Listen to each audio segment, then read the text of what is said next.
Me. Are you a little baffled still by your meat counter because there are so many choices? Well, you've come to the right place today because we've called in the expert, my good friend James Winstead. He is the registered dietitian for the California Beef Council, and he is going to help me get through this maze of beef here. Where should I begin? There are 3 different types of grades of beef. Oh, okay. And the first grade would be prime, okay, which tends to have more marbling, which a good example would be right here. Nice. You can see a lot of marbling. Okay. And this tends to have the most fat and most flavor.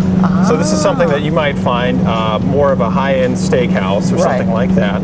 And this takes very little, like a little salt and pepper, and you're good to go with this, probably, pretty much. It almost cooks itself. It's that good. We're getting this. That is a great, flavorful cut of beef. And the next would be choice, which is the most popular. That has a little less fat than a prime cut. Got it. And so you'll see still some marbling and then a little fat on the outside, but it's also a great medium choice for that's something not too high in, and then something a little more than the value side. And so the marbling and the fat, that's what is the flavor, basically, that's right? That's where all the flavor is, right? So and a little something too, a little tidbit that I like to tell people is beef actually has omega-6s in it. Oh, okay. So same fat found in olive oil, and that's all where the marbling is. And all the saturated fat is on the outside.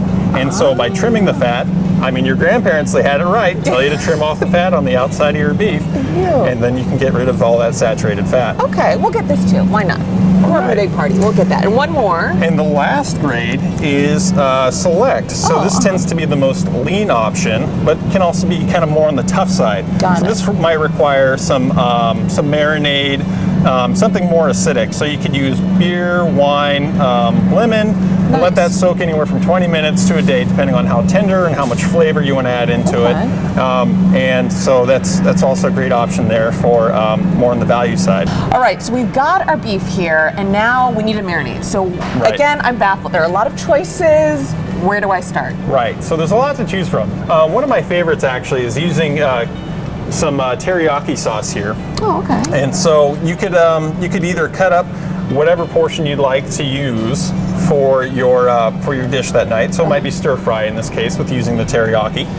And you could freeze the rest. And so what you would want to do with your cut up portion is to add the beef into a bag and then pour in the marinade. I'd say about 1/3 full, covering the bag. Got it. So that when you lay the bag in the fridge, it'll start to cover the cut of beef. Okay. And you can add in sesame seed, ginger, garlic, and some green onions, and you've got a nice, flavorful, cut of beef that's going to be ready to eat just within anywhere from 20 minutes to a day, depending on how long you would want to marinate your cut.